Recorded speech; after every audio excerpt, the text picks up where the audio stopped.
GeM TV நேயர்களுக்கு அன்பு வணக்கங்களை கூறிக்கொண்டு விநாயகப் பெருமானை வணங்கி இன்றைய 12 ராசிகளுக்கான பலன்கள். இன்று 6/3/2026 வெள்ளிக்கிழமை, விஸ்வாவசு வருடம் மாசி மாதம் 22ஆம் நாள். இன்றைய ஆதிக்க கிரகம் சுக்கிர பகவான். இன்று நாம் வழிபட வேண்டிய தெய்வம் மகாலட்சுமி தாயாரை இன்றைய நாளிலே பரிபூர்ணமாக நல்ல ஒரு ஆழ்ந்த சிந்தனையோடு இன்றைய நாளிலே மகாலட்சுமி தாயாரை வழிபட வேண்டும். அப்படி வழிபடும்போது நம்மளுடைய வறுமை நிச்சயமாக நீங்கும். மேலும் இன்றைய நாள் சங்கடகர சதுர்த்தி, சுப முகூர்த்த நாள். சங்கடகர சதுர்த்தி என்பதனால் மாலையிலே விநாயகர் பெருமான் வழிபாடு செய்ய வேண்டும். இன்றைய நாளிலே சுபமுகூர்த்தம் காண்கின்ற தம்பதிகளுக்கெல்லாம் மனமார்ந்த ஆசீர்வாதங்கள். நல்ல நேரம் காலை 9:30 மணி முதல் 10:30 மணி வரை, மாலை 4:30 மணி முதல் 5:30 மணி வரை, ராகு காலம் காலை 10:30 மணி முதல் 12 மணி வரை, யமகண்டம் மதியம் 3 மணி முதல் 4:30 மணி வரை, குளிகை நேரம் காலை 7:30 மணி முதல் 9 மணி வரை. இன்றைய சுபகோரை சுக்கிரகோரை காலை 6 மணி முதல் 7 மணி வரை, இரவு 8 மணி முதல் 9 மணி வரை. இந்த நேரத்திலே எல்லா விதமான சுபகாரியங்களையும் தொடங்கலாம். குறிப்பாக இல்லத்திலேயும் சரி, கோவிலிலே நடக்கின்ற, அதாவது லக்ஷ்மி குபேரர் போன்ற கோவில்களிலே, மகாலட்சுமி பிரதானமாக இருக்கின்ற ஆலயங்களிலே சுக்கிரகோரையிலே மகாலட்சுமிக்கான பூஜை நடைபெறும். இந்த பூஜையை காண்பது என்பது நம்முடைய வறுமையை நீக்குகின்ற அற்புதமான ஒரு வழிபாடு. இல்லத்திலேயே கூட நாம் இந்த வேளையிலே விளக்கேற்றி மகாலட்சுமிக்கான ஸ்தோத்திரங்களை சொல்லி மகாலட்சுமியை பணியலாம். மகாலட்சுமியை வேண்ட நம்முடைய வறுமை நீங்கும், வளம் சேரும், இல்லத்திலே சுபகாரியங்கள் நடைபெறும். கவனமாக இருக்க வேண்டிய கோரை செவ்வாய் கோரை காலை 11 மணி முதல் 12 மணி வரை. இந்த நேரத்திலே எந்த விதத்திலும் எந்த விஷயத்திலும் முடிவெடுக்கக்கூடாது. குறிப்பாக பயணங்களை தொடங்கக்கூடாது. கவனமாக இருக்க வேண்டும். இன்றைய நட்சத்திரம் இன்று காலை 10 மணி 26 நிமிடங்கள் வரை ஹஸ்தம், அதன் பிறகு சித்திரை. இன்றைய திதி இன்று மாலை 6 மணி 57 நிமிடங்கள் வரை தேய்பிறை திருதியை, அதன் பிறகு சதுர்த்தி வருகின்றது. தொடர்ந்து நாம் காண இருப்பது மேஷம் முதல் மீனம் வரை உள்ள 12 ராசிக்காரர்களுக்கான பலன்களை.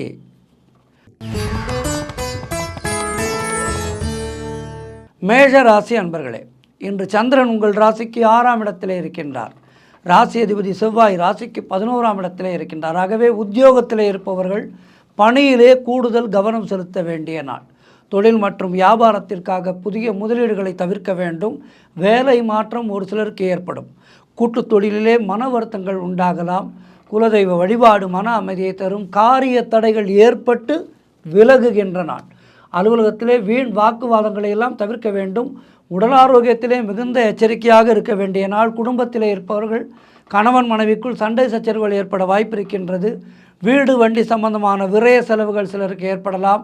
திருமணம் போன்ற சுபகாரிய பேச்சுவார்த்தைகள் சற்று தாமதமாகும். இன்றைய நாளிலே நீங்கள் எல்லா விதத்திலும் எச்சரிக்கையாக இருக்க வேண்டும். மகாலட்சுமி வழிபாடு செய்யுங்கள். வாழ்த்துக்கள்.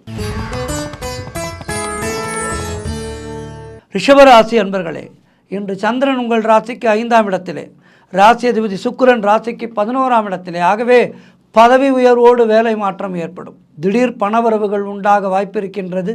தொழிலிலே நல்ல லாபங்கள் ஏற்படும். திருமண பேச்சுவார்த்தைகள் சுபமாக முடியும். குழந்தை பேருக்காக காத்திருக்கின்ற தம்பதியர்களுக்கு சந்தான பிராப்தி உண்டாகும். சுபகாரியங்கள் கைகூடி வருகின்ற நல்ல நாளாக இருக்கின்றது. புதிதாக வேலை தேடுபவர்களுக்கு நல்ல வேலை கிடைக்கும். தொழில் மற்றும் வியாபாரத்திலே நல்ல லாபமும் உயர்வும் உண்டாகின்ற நாள். கடன் பிரச்சனைகள் முடிவுக்கு வரும். குடும்ப ஒற்றுமை சந்தோஷத்தை தருகின்ற நாள். குழந்தைகளால் மகிழ்ச்சி உண்டாகும். அருமையான நாளாக இருக்கின்றது. இன்றைய நாளிலே மகாலட்சுமி தாயாரை வணங்குங்கள். வாழ்த்துக்கள். மிதுன ராசி அன்பர்களே, இன்று சந்திரன் உங்கள் ராசிக்கு 4ஆம் இடத்திலே, ராசி அதிபதி புதன் ராசிக்கு 9ஆம் இடத்திலே இருக்கின்றார். ஆகவே வீடு வண்டி வாகன யோகம் உண்டாகும். சொந்த நிலம் வாங்குவதற்கான முயற்சிகளிலே வெற்றி காண்பீர்கள். ரியல் எஸ்டேட் வேலை செய்பவர்களுக்கு நல்ல லாபங்கள் வருகின்ற நாள். உங்களுடைய முயற்சிகள் எல்லாம் பெரும் வெற்றி பெறும். பண வரவு அதிகரிக்கும். உத்தியோகத்தில் இருப்பவர்களுக்கு சம்பள உயர்வும் பதவி உயர்வும் இடமாற்றமும் கிடைக்கின்ற நாள். நண்பர்களாலும் உறவினர்களாலும் ஆதாயங்கள் ஏற்படும். தாய்வழி சொத்துக்கள் கைக்கு வருகின்ற நாள். நினைத்ததெல்லாம் நல்லபடியாக நடக்கக்கூடிய நல்ல நாள். குலதெய்வ வழிபாடு செய்யுங்கள். முன்னோர்களுடைய ஆசீர்வாதம் பரிபூர்ணமாக கிடைக்கின்ற நல்ல நாள். மகாலட்சுமி தாயாரை வணங்குங்கள். வாழ்த்துக்கள். கடக ராசி அன்பர்களே, இன்று சந்திரன் உங்கள் ராசிக்கு 3ஆம் இடத்திலே. ஆகவே கூட்டு தொழில் செய்பவர்களுக்கு நல்ல லாபங்கள் வரக்கூடிய நாள். வேலை தேடுபவர்களுக்கு நல்ல வேலை கிடைக்கும். பொருள் வரவும் தனலாபமும் அதிகரிக்கின்ற நல்ல நாள். எடுக்கின்ற முயற்சிகளிலே வெற்றிகள் தேடி வருகின்ற நாள். இளைய சகோதரர்கள் மூலம் அனுகூலங்கள் உண்டாகும். பிரிண்ட் மீடியா மற்றும் ஷேர் மார்க்கெட்டிலே வேலை பார்ப்பவர்களுக்கெல்லாம் லாபகரமான நாளாக இருக்கின்றது. அலுவலகத்திலே வேலை மாற்றம் ஒரு சிலருக்கு ஏற்படும். அதேபோல் திடீர் அதிர்ஷ்டங்கள் சிலருக்கு ஏற்படும். தந்தை உறவு வழியிலே அனுகூலங்கள் ஏற்படும். உடல் ஆரோக்கியத்திலே நல்ல முன்னேற்றம் ஏற்படும். கடன் தொல்லைகள் எல்லாம் விலகுகின்ற நல்ல நாள். வேலையிலே இருந்து வந்த பிரச்சனைகள் எல்லாம் சரியாகும். மொத்தத்தில் கடகராசினருக்கு இன்றைய நாள் அற்புதமாக இருக்கின்றது. இன்றைய நாளிலே என்ன செய்ய வேண்டும்? மகாலட்சுமி வழிபாடு செய்யுங்கள். வாழ்த்துக்கள். சிம்ம ராசி அன்பர்களே, இன்று சந்திரன் உங்கள் ராசிக்கு 2ஆம் இடத்திலே, ராசி அதிபதி சூரியன் ராசிக்கு 7ஆம் இடத்திலே. ஆகவே காரிய வெற்றிகள் உண்டாகின்ற நாள். அதாவது நீங்கள் என்ன முயற்சிகள் எடுத்தாலும் அதிலே வெற்றிகள் தேடி வரும். குலதெய்வ வழிபாடு வெற்றியை தரும். மனம் சந்தோஷமாக இருக்கின்ற நாள். திருமணம் போன்ற சுபகாரிய பேச்சுவார்த்தைகள் கைகூடி வருகின்ற நல்ல நாளாக இருக்கின்றது. அதேபோல் உங்களுடைய சொந்த தொழிலிலே நீங்கள் எடுக்கின்ற முயற்சிகளிலே வெற்றிகள் தேடி வரும். உறவினர்களோடு இருந்து வந்த மன வருத்தங்கள் எல்லாம் தீருகின்ற நல்ல நாள். தொழில் மற்றும் வியாபாரத்திலே சிறப்பானதொரு முன்னேற்றமும் லாபமும் உண்டாகின்ற நாள். அலுவலகத்திலே உங்களுக்கு இருந்து வந்த நெருக்கடிகள் எல்லாம் குறையும். பொருளாதாரம் திருப்திகரமாக இருக்கும். பிள்ளைகளால் பெருமை ஏற்படும். வாழ்க்கை துணையால் மகிழ்ச்சி உண்டாகின்ற நாள். பழைய பாக்கிகள் வசூலாகும். சிறப்பான நாளாக இன்றைய நாள் உங்களுக்கு இருக்கின்றது. இன்றைய நாளிலே மகாலட்சுமி தாயாரை வணங்குங்கள். மேலும் உங்களுடைய தடைகள் எல்லாம் விலகுவதற்கு இன்றைய நாளிலே என்ன செய்ய வேண்டும்? மாலையிலே சங்கடஹர சதுர்த்தி விநாயகப் பெருமானை வழிபட வேண்டிய நாள்.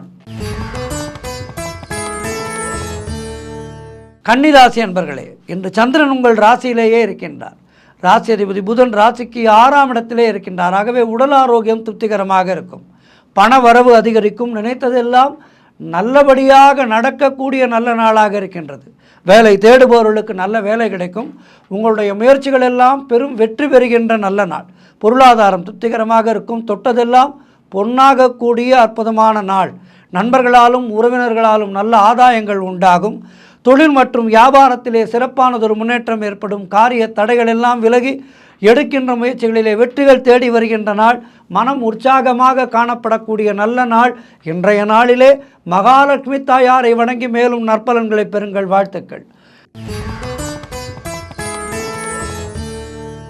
துலாம் ராசி அன்பர்களே, இன்று சந்திரன் உங்கள் ராசிக்கு 12ஆம் இடத்திலே, ராசி அதிபதி சுக்கிரன் ராசிக்கு 6ஆம் இடத்திலே. ஆகவே வீண் விரயங்கள் உண்டாகும்.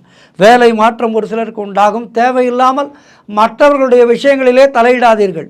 குலதெய்வ வழிபாடு வெற்றியை தரும். வீண் வாக்குவாதங்களை தவிர்க்க வேண்டிய நாள். தொழில் சம்பந்தமான புதிய கடன் எதுவும் வாங்கக்கூடாது. மேலதிகாரிகளால் நெருக்கடிகள் உண்டாகலாம். பொருளாதாரம் சற்று நெருக்கடியாக இருக்கின்றது. காரிய அனுகூலங்கள் உண்டாகும். உத்தியோக உயர்வு, பணியிட மாற்றம் போன்றவை கிடைக்கும். என்றாலும் உடல் ஆரோக்கியத்திலே மிகுந்த எச்சரிக்கையாக இருக்க வேண்டும். எந்த ஒரு முயற்சியை இன்றைய நாளிலே தொடங்கினாலும் மிக மிக எச்சரிக்கையாக செயல்பட வேண்டிய நாள்.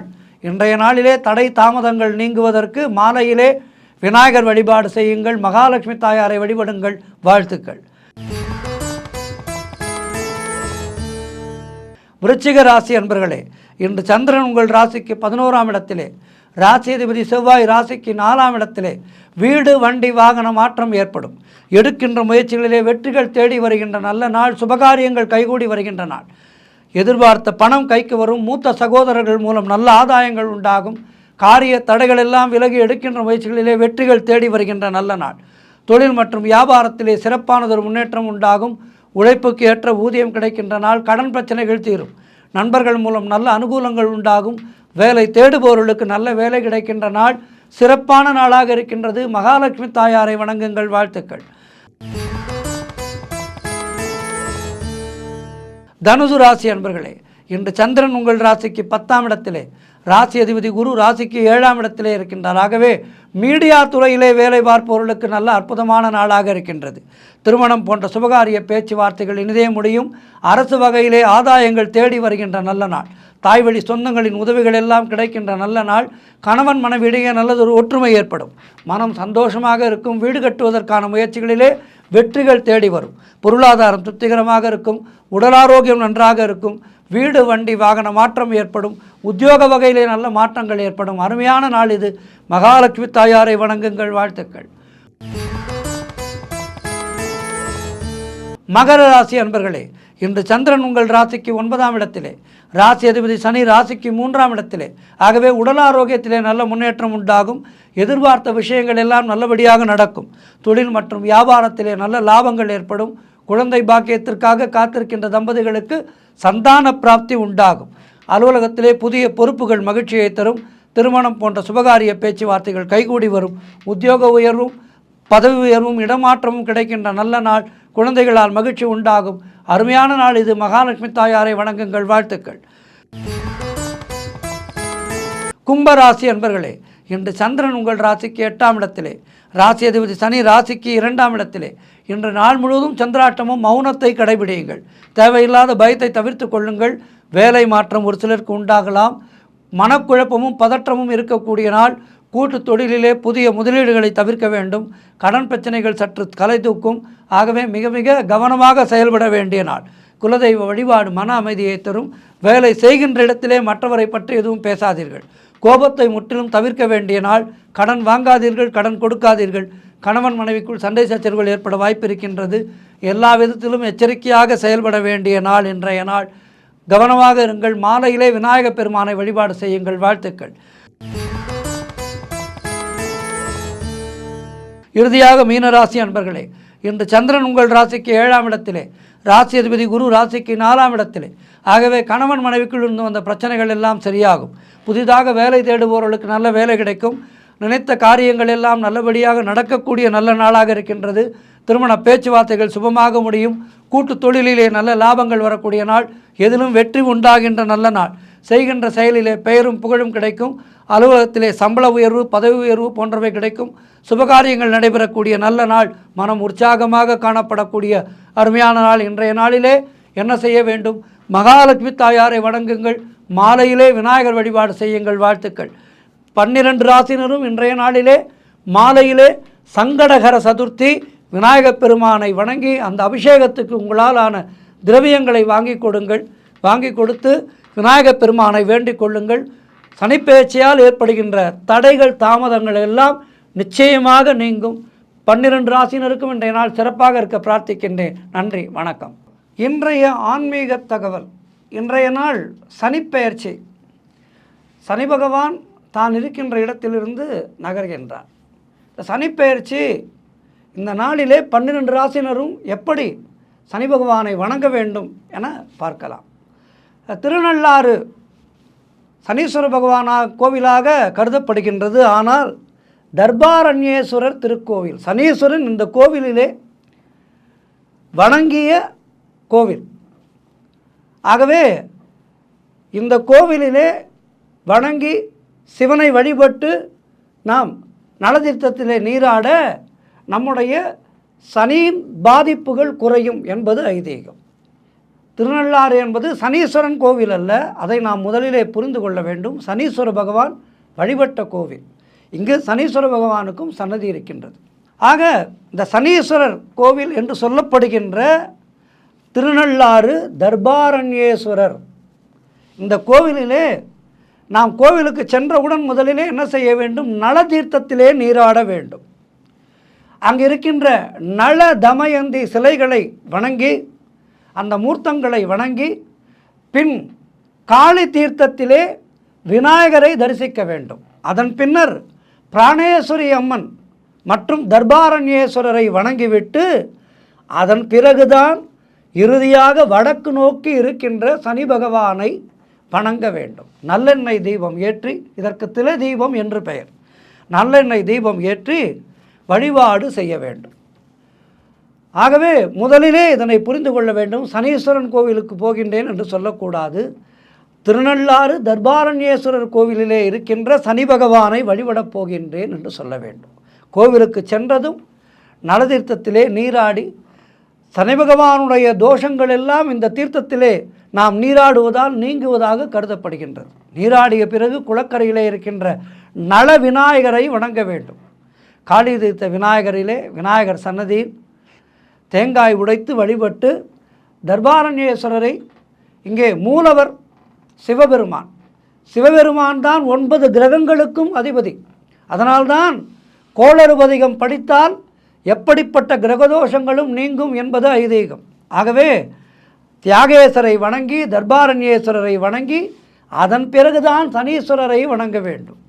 இந்த சனீஸ்வரரை வணங்குவது கூட அதற்கு முன்பாக பிராணேஸ்வரி அம்மன் இருக்கின்றாள். இங்கே பிராணேஸ்வரி அம்மன் என்ற பெயரோடு அம்பாள் வீற்றிருக்கின்றாள். அம்பாளை வழிபட்டு அதன் பிறகு சனீஸ்வரர் சன்னதியிலே நாம் சனீஸ்வர பகவானை வழிபட வேண்டும். எள் தீபம் அல்லது நல்லெண்ணெய் தீபம் ஏற்றி வழிபட வேண்டும். முக்கியமாக காகத்துக்கு உணவிட வேண்டும். சனீஸ்வரருடைய வாகனமான காகத்திற்கு எள் கலந்த சாதம் அளிப்பது என்பது மிகச்சிறந்தது. அதேபோல் சனி பகவானை தரிசிப்பதற்கு சனிக்கிழமை மிக உகந்த நாளாக கருதப்படுகின்றது. இந்த சனிக்கிழமைகளிலே அங்கு திருநள்ளாறுக்கு சென்றுதான் வழிபட வேண்டும் என்று இல்லை. உங்கள் இல்லத்துக்கு அருகிலே இருக்கின்ற கோவிலிலே நவக்கிரகங்களை வழிபட்டு சனீஸ்வர பகவானை வழிபடலாம். கடுமையான சனி தோஷங்கள் இருப்பவர்கள், 7.5 சனி ஆதிக்கத்திலே இருப்பவர்கள் எல்லாம், அஷ்டம சனி பாதிப்புகளிலே இருப்பவர்கள் எல்லாம் நிச்சயமாக பரிகாரம் செய்து கொள்ள வேண்டும். பரிகாரம் செய்து கொண்டு சனீஸ்வர பகவானை வணங்கி சனி பகவானுக்கு அர்ச்சனை மற்றும் ஹோமங்களை எல்லாம் செய்து, நல்ல வசதி இருப்பவர்கள் நிறைய அன்னதானங்கள் செய்து, இந்த சனீஸ்வர பகவானால் ஏற்படுகின்ற அந்த பாதிப்புகள் குறைவாக இருந்து நம்முடைய வாழ்க்கையிலே கொடுமையான கஷ்டங்கள் எல்லாம் ஏற்படாமல் இருக்கும் வண்ணம் சனீஸ்வர பகவானை பிரார்த்தித்து கொண்டு அடுத்தவர்களுக்கு நல்லது செய்ய வேண்டும். குடும்ப ரீதியான பாதிப்புகள் இருப்பவர்கள் தங்களுடைய மனைவியோடு இந்த ஆலயத்துக்கு சென்று வழிபாடு செய்து அவர்களுக்குள்ளே இருக்கின்ற பிணக்குகள் நீங்க வேண்டும் என்று வழிபாடு செய்து கொள்வதால் பிணக்குகள் நீங்கி ஒற்றுமை ஏற்படும் தம்பதிகளுக்குள்ளே. ஆக சனீஸ்வர பகவான் மிக அற்புதமான தெய்வம். இந்த சனீஸ்வர பகவானை திருநள்ளாறு தலத்திலே நாம் சொல்லியிருக்கின்ற இந்த முறைப்படி வணங்கி வழிபட நம்முடைய சனியால் ஏற்படுகின்ற பாதிப்புகள், சனி பகவானால் ஏற்படுகின்ற பாதிப்புகள் நிச்சயமாக குறையும். ஆக சனீஸ்வர சனி பெயர்ச்சி நாளிலே 12 ராசினரும் சனீஸ்வர பகவானை வழிபட்டு நலம் காணுவோம். எல்லோருக்கும் சனி பகவானுடைய நல்லருள் கிடைக்க வேண்டும். அவருடைய பார்வை என்பது நமக்கு தீவினைகளை ஏற்படுத்தும் என்று சொல்வார்கள். அப்படியல்ல. சனீஸ்வர பகவானை நேருக்கு நேராக நாம் பார்க்கக்கூடாது. சனீஸ்வரன் சன்னதிக்கு செல்லும்போது சனீஸ்வரரை சற்று தள்ளி நின்று வழிபட வேண்டும். நேருக்கு நேராக அவருடைய கண்களை பார்க்கக்கூடாது என்று சொல்வார்கள். எப்படி இருந்தாலும் சனீஸ்வர பகவான் நேர்மையான ஒரு கிரகம். நாம் முற்காலங்களிலே செய்கின்ற தீவினைகளுக்கு தன்னுடைய நேரம் வரும்போது, அதாவது 7.5 சனி பாதிப்புகள், அஷ்டம சனி பாதிப்புகள் வரும்போது நாம் செய்த குற்றங்களுக்கு நிச்சயமாக தண்டனையை தருவார். ஆகவே நேர்மையாக இருப்பவர்களுக்கும் தங்களுடைய மற்றோருக்கும் உற்றோருக்கும் தொல்லைகள் தராமல் மற்றவர்களுக்கு நன்மை செய்பவர்களுக்கு சனிப்பெயர்ச்சியால் எந்த விதமான பாதிப்புகளும் ஏற்படாது என்று சொல்லிக்கொண்டு எல்லோருக்கும் சனீஸ்வர பகவானுடைய அருள் கிடைக்க வேண்டும் என்று பிரார்த்தித்து கொண்டு விடைபெறுகின்றேன். நன்றி, வணக்கம்.